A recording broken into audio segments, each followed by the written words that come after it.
This is Pawprint, an animal rescue community, episode 153. I'm Harold Rhee, and today's guest is Dick Richmond. And my dog, he's never been trained to do any of this. He just laid by me. And a guy came by and said, "Can I give you a hand up?" And I said, "Yes, thank you." And he reached for me, and my dog just growled. That's all he did. We're so pleased to have Dick Richmond on our show today. He is a volunteer for two separate German Shepherd rescue groups here in Northern California, and really is a wonderful ambassador for the breed. Before we get to Dick, want to just catch up with folks. Happy New Year to everyone. We actually took several weeks off. Couple stories I want to share. One is that Nancy over the break has been working furiously, just unbelievable amounts of work, helping save some deserving dogs and cats. In our house alone, at one point we had 9 cats, and I think we fostered, let's say about 3, maybe 4 dogs at various points over the winter break. Number 2 is something that actually came out of Nancy's rescue work, and that is I discovered that I'm no longer allergic to cats. You may remember, well, if you ever listened to one of our earlier episodes, I discussed my cat allergies, and I would enter a room filled with cats, and within a matter of just 1 or 2 minutes, my eyes would start watering, I'd start wheezing, my lungs would start to feel almost an asthmatic reaction. I could even break out in hives if it got really, really bad. And this was something that just happened even just a couple years ago. And so fostering cats really wasn't in the cards for us. But what was interesting was about 2 weeks ago, Nancy and I went to our local kitty corner. It's one of our rescues that we work with. And they have their own kitty corner, which is just a big fat room filled with about anywhere from 5 to 10, maybe even more cats. And I usually enter and I usually leave in a matter of maybe seconds or a matter of minutes. But what was odd was I actually hung out at this kitty corner maybe for 5, 6, 7, 8, 9 minutes, taking photos of the cats. I didn't even touch the cats, but I definitely noticed that something different was occurring. I wasn't feeling that sort of that itchy allergic reaction that one might feel when they're around something that makes them allergic. And so I mentioned this to Nancy, and I was thinking, I don't know exactly why. I'm thinking there are 2 potential reasons why I am no longer allergic to cats. One is I became vegan about a year and a half ago, and I'm thinking maybe that has something to do with it. Related to being vegan, I started taking a probiotic pill. Allison Melody of the Food Heals podcast actually recommended that over the air, and I took her advice and I started taking a probiotic pill. So if you think of antibiotics, that's medicine that kills living organisms. Well, probiotics is the opposite. It tries to kind of, as they say, create gut health, a healthy gut. So I take a probiotic pill once a day. Nowadays with the cats, I'm actually taking it twice a day just to make sure I'm as strong as possible. And whether it's the being vegan or taking this daily probiotic, somehow my body or my body's immune system isn't going completely out of whack whenever a cat's in the room. You know, I've been feeding the cats, playing with the cats, obviously cleaning up their kitty litter. It's been great being able to not only foster dogs, but foster cats as well. And our dogs, Lego, Nacho, and Evie, have actually been handling it pretty well. They haven't gone too crazy with so many foster animals in our house, and it has been a lot of fun. So with that said, here's Dick Richmond, who is a volunteer with 2 separate German Shepherd rescues. And we just want to thank Dr. Christine Chang for connecting us with Mr. Dick Richmond. Here he is. Actually volunteer for 2 different German Shepherd rescues. One is the Bay Area German Shepherd Rescue. The other is the German Shepherd Rescue of Northern California. Both chapters that I'm with are here in this immediate area. And we have different chapters of the same organization covering Northern Cal. How I probably got started with the rescue, I've had German Shepherds all my life. My dad had them. They've just become a part of me. And I think they're great animals. I served in Vietnam, and we had German Shepherd rescue dogs. Not German Shepherd rescue, German Shepherd scout dogs that really played a major part in protecting the soldiers there. Wow. And I came back from there and married this young lady who basically had never had a pet before. A funny little story. And I told her after we got married, I said, I'd sure like to get a dog. And she says, oh, okay. A nice little cute one? And I said, yeah, a nice little cute one. I had already picked it out. I'd seen the litter, and it was 8 weeks old. And I said, yeah, I'm going to go pick it up this afternoon. And I brought it home, and she looked at it, and she said, that's a German Shepherd. I said, yeah. She said, that's not a little dog. I said, no, but it's not very big. Look at it. Well, it took maybe 20 minutes. She was sitting on the couch with this puppy in her arms, and that was it. She's become a German Shepherd person. Oh, great. And what's your wife's name? Judy. Great. And how long have you been married? 43 years. Oh, congratulations. Okay. Stop and think about that. That's right. Get me in trouble. When you think about German Shepherds, why do people actually end up abandoning them or surrendering them where you actually need to have a rescue? I sure wish I could answer that. I can tell you a little story. I do what's called the evaluation before we accept an owner's surrender in, make sure it's not a vicious dog or it's not medically problems, that kind of stuff. So I usually go out to the home, meet the owner, meet the dog, and do a little, is this dog friendly? Is the dog going to chew me up? That kind of stuff. Then I take the dog for a walk and see how he reacts to meeting people, kids, just strange things. So I went to the home, met the person, met the dog, a beautiful shepherd, 9 months old. And I took the dog out for a walk. We went by a guy blowing the lawn. Not a problem. The dog didn't hesitate. He just walked right with me. Ran into some kids walking down. The kids petted the dogs. He just loved it. Dogs barking at a fence, he paid no attention to. We get back to the house, and like I say, the dog was very good.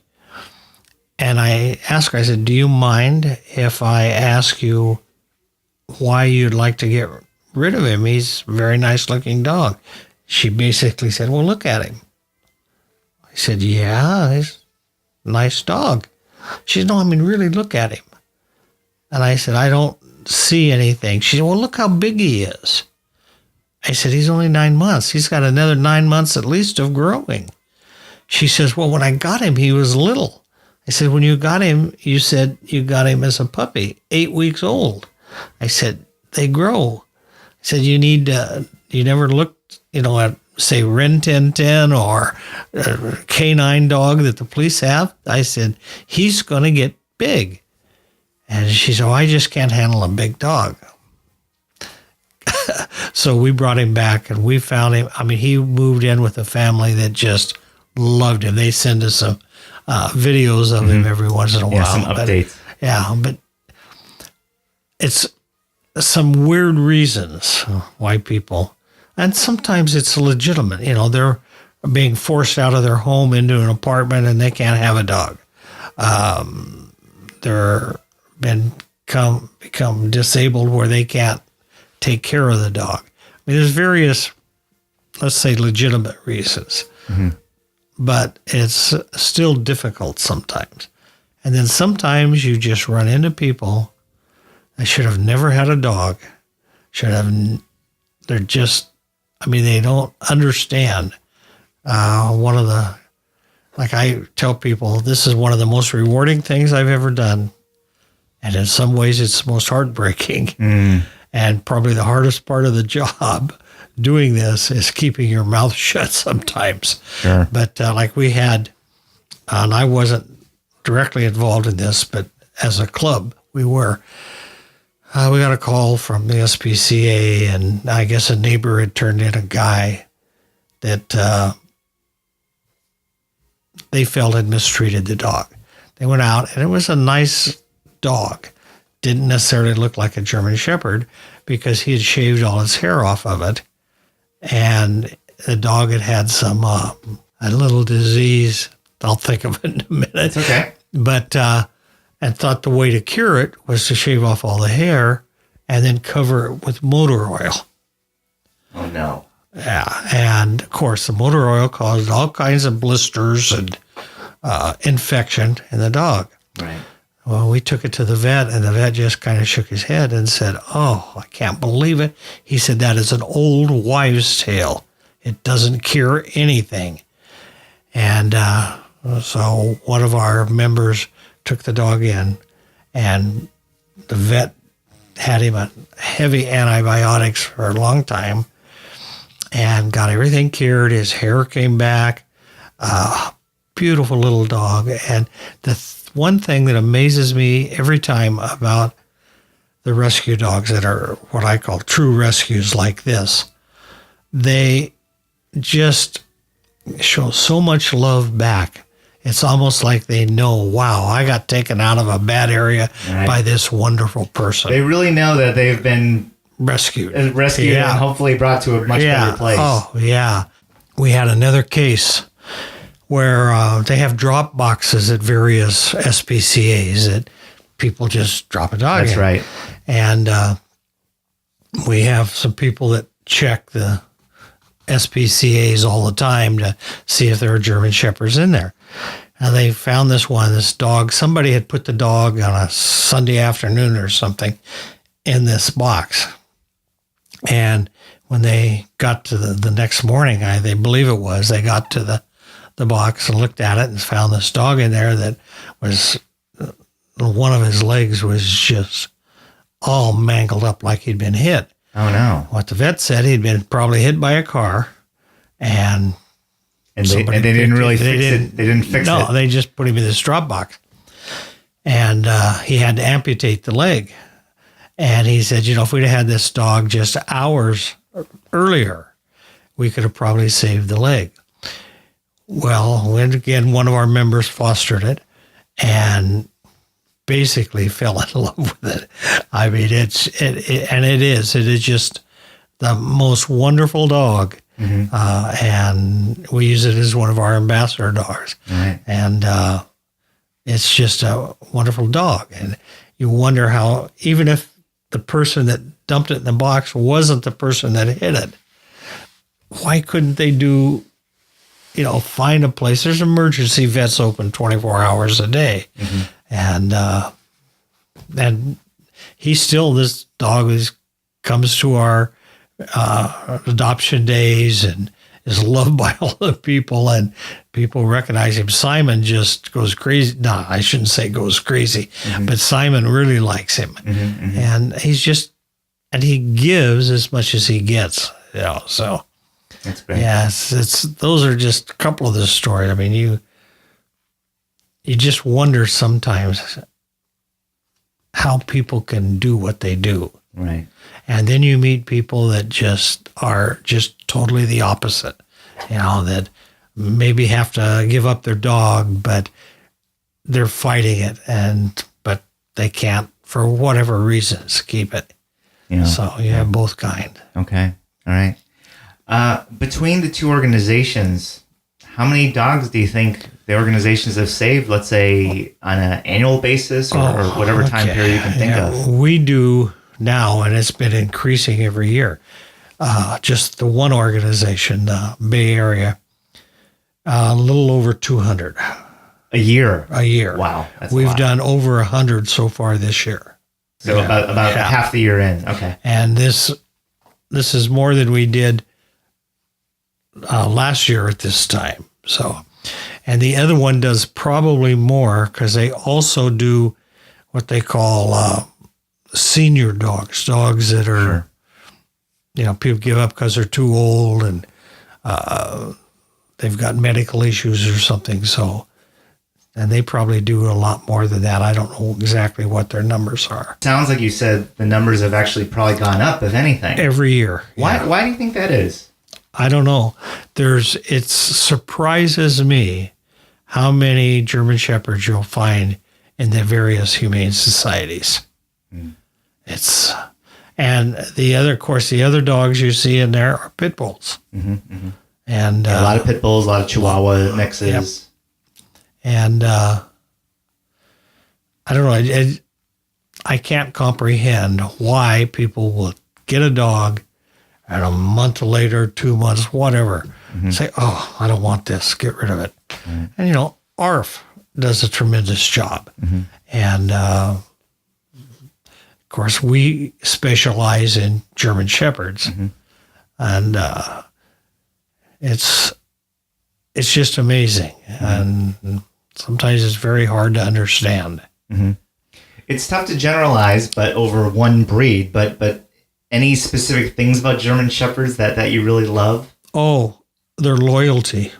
An example, one of my dogs, I was out walking the Iron Horse Trail, speaking of accidents, and I have a kind of a bad knee. And we were just getting back to the car, and I fell down. My knee gave out. And my dog, he's never been trained to do any of this. He just laid by me. And a guy came by and said, "Can I give you a hand up?" And I said, "Yes, thank you." And he reached for me, and my dog just growled. That's all he did. I said, "No." And he was fine. But he wasn't going to let anybody touch me if you weren't going to give permission. Yeah. And, the guy picked me up, and it was fine. I mean, no problem. He says, "Well, I wasn't sure about that at first." And I said, "I can understand. German Shepherds have got to growl." And, I got back. He was going to help me back, but I was okay. And to get back, it was just hard for me to get up in the middle of the place. And so, but not trained at all. Yeah, that's an amazing story. Yeah. Thank you for sharing that. Loyalty, any other wonderful traits? They're very loving. I can tell you a funny story. I got a solicitation call one morning, I guess it was. Guy says, "This is," I forgot his name, Sam Jones from some security company. "We're going to be in the neighborhood, and we'd like to check your security system. Do you have a security system?" I said, "Yes." He said, "Do you mind if I ask you what kind?" I said, "No, we have a GSD." And he said, "GSD, I've never heard of that." And he kept talking about what they were going to do. I asked him, I said, "How are you going to check it?" "We check circuit packs and wiring and all." I said, "Oh, I'm not sure that'll work." And he said, "Well, no, we'd like to come out." He says, "And we'll just check everything. Make sure we bring the right manual. Can you tell me what GSD is?" I said, "Yeah, German Shepherd dogs." And he just cracked up and hung up. But I don't know if you heard my dogs barking when you pulled in. Yeah, I heard them in the distance. Yeah, well, that's because they were upstairs in the bedroom. But I mean, they are great watchdogs. And like I say, they've never been trained for that. They've been trained to heel and come and, the standard obedience things. But I don't know, they just seemed like part of the family. My mother-in-law lived with us for many years, and it wasn't one of these two, it was a different dog, German Shepherd. And she became a little more feeble in later years. She was in her 90s.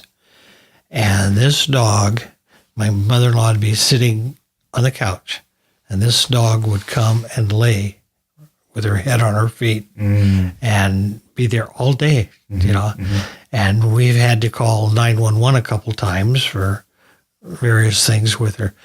And I always had to put the dog in the garage Because the dog would it guard. would have protected her no matter what. And, if she'd have given a little yelp while they were lifting her onto the stretcher or something, the dog would have been all over him. And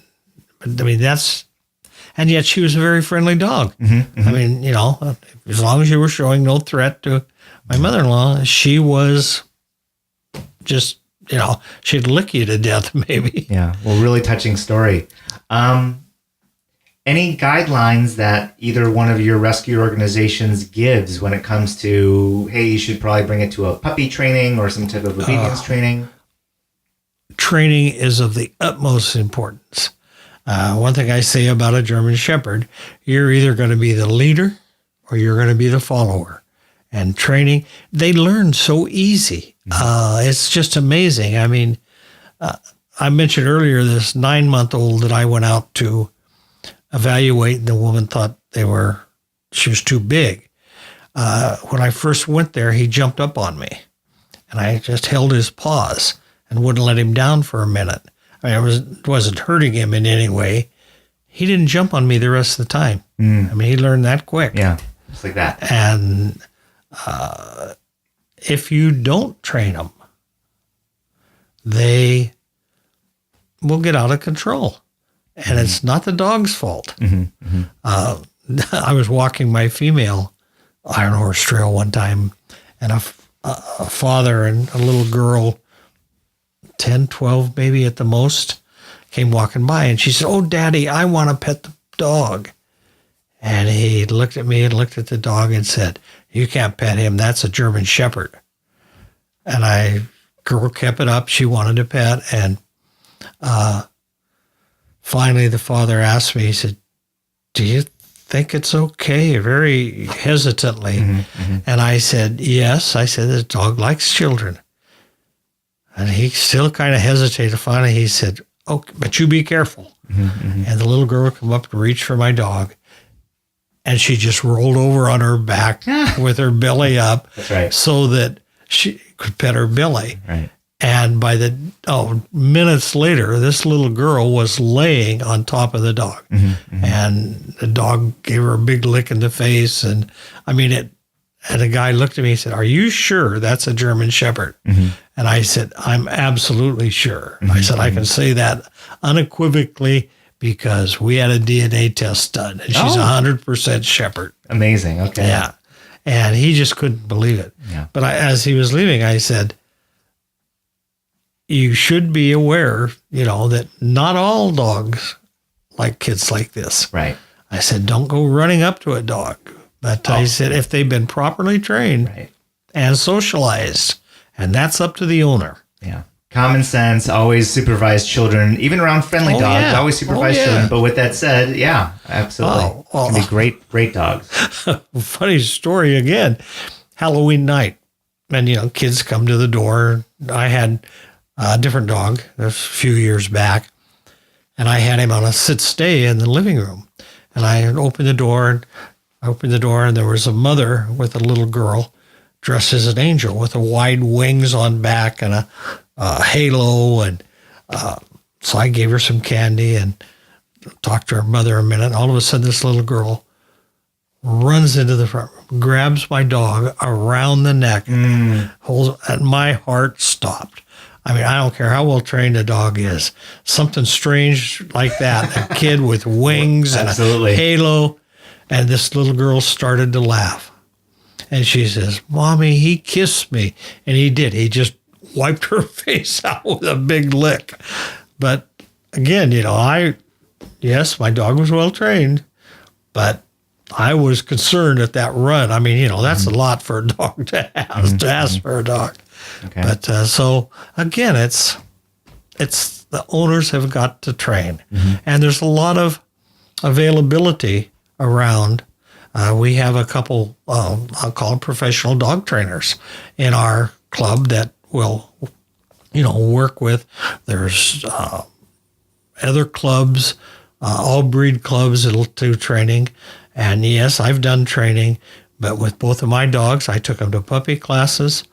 I took them to intermediate training and made sure that they can do what they do, but that's up to the owner. The dog's not going to do it on his own, and probably German Shepherds especially, because they're a rather dominant dog. And you look at what the police dogs, the canines that the police department use.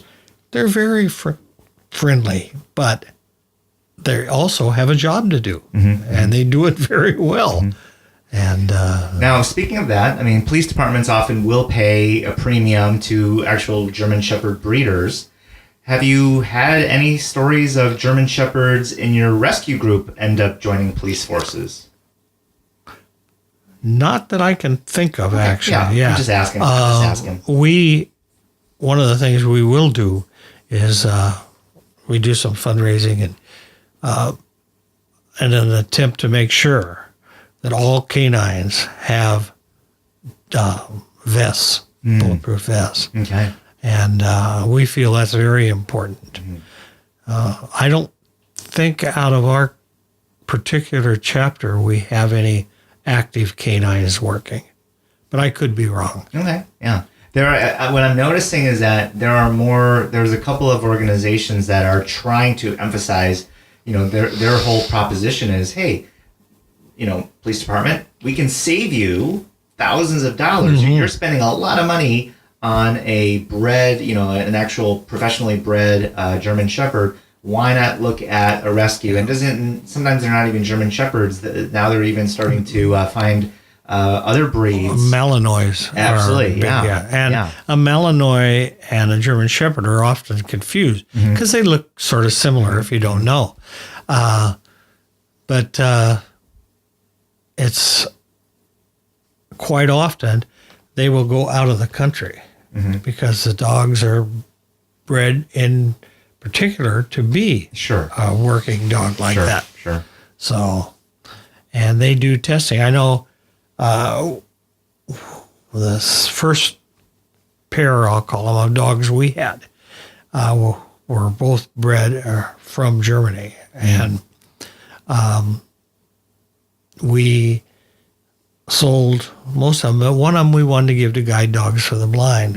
And we took her out there and they tested her and they said, oh, she must have been bred in Germany. I said, why do you say that?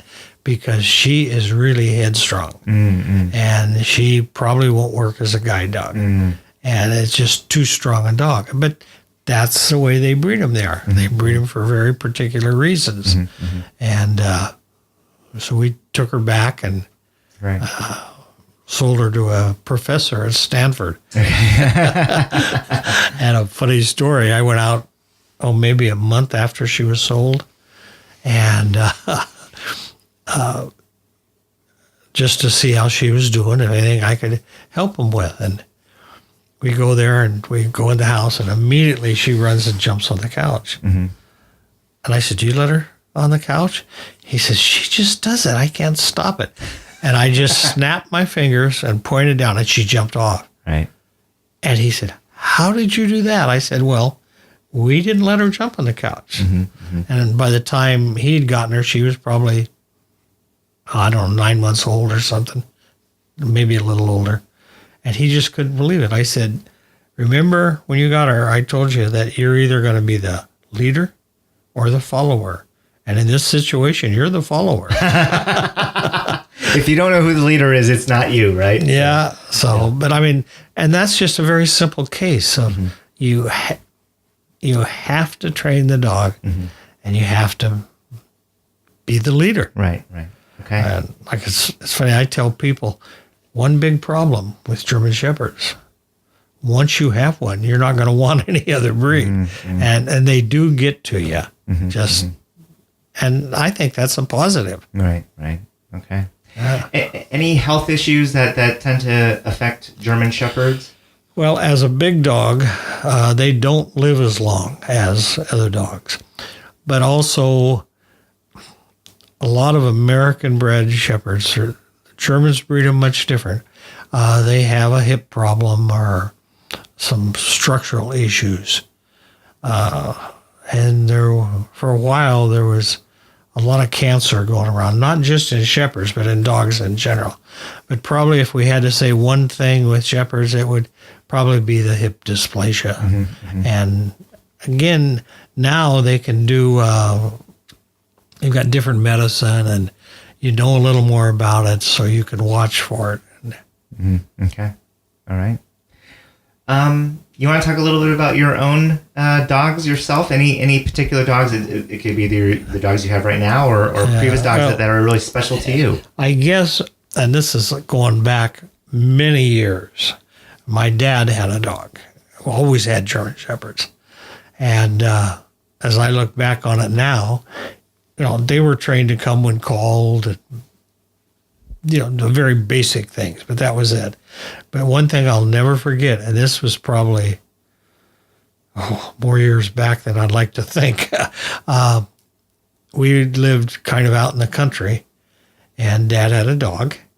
And one day a neighbor came and said, "Can you give me a hand?" And Dad said, "Sure." He says, my bull got out, a big old bull. And he's laying in the middle of the street and he won't move. I can't get him back to the pasture.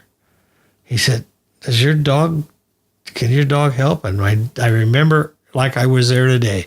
He said, well, I don't know. He's never tried to do anything like that. And so Dad took our dog out and got close to the bull and said, and I don't remember what he said, but all of a sudden the dog started barking at the bull, and actually the bull got up and went running back to the pasture. Oh, wow. And I have never forgotten that. And like I say, it was probably 65, 70 years ago. Absolutely. You don't forget those events. Oh, that was funny. I don't know. All I can say is I really enjoy my dogs. Mm-hmm. They're fun. I don't understand a lot of why people surrender dogs. I'm just glad that I can help find new homes for them. How do folks find the two organizations? Okay. The two that I belong to both do adoption days at Danville Pet Express. One is on the second Saturday of the month, and the other was on the third Saturday of the month. We do some advertising. When I say advertising, it's, like when we go out for the Christmas tree lighting, we'll advertise that. We have a website, and, the police, and we're familiar with the police, and they will mention to somebody if there's a problem. And of course the SPCAs, they know about us. Mm-hmm. And a lot of it's word of mouth. Mm-hmm. Like when I take my dogs to the dog park, I'll even ask people, I say, "Oh, that's a nice looking dog. Where'd you get that?" "Oh, we got it from someplace." And she said, "Where'd you get your dogs?" And I'll tell them rescue and explain it. And that gets passed along. Mm-hmm. Well, just want to give you the last word. Anything else that you'd like to share that you think we should know? German Shepherds are great dogs. If there's a troubled German Shepherd, look to the owner. We want to say thank you to Dick Richmond for sharing his story. If you'd like to connect with the two organizations he works with, Bay Area German Shepherd Rescue and German Shepherd Rescue of Northern California, you can find the links at our show notes. This is pawprint.com/153. Once again, we want to thank Dr. Christine Chang for the connection. If you'd like to listen to more episodes of Pawprint, you can find us on your favorite podcast app, such as Apple Podcasts, SoundCloud, or Spotify. Type in Pawprint Animal Rescue and make sure to hit the subscribe button to get the latest episodes immediately. You can also follow us on social media. We regularly post on Facebook, Instagram, or Twitter. Find us at our handle, This is Pawprint, all one word. We just want to say Happy New Year to you and your family. We hope you have an amazing 2018. And remember, you spread a positive message of love and peace by saving an animal. Have a great day, and see you next time on Pawprint. Is a production of EVER Education. You can't handle the truth.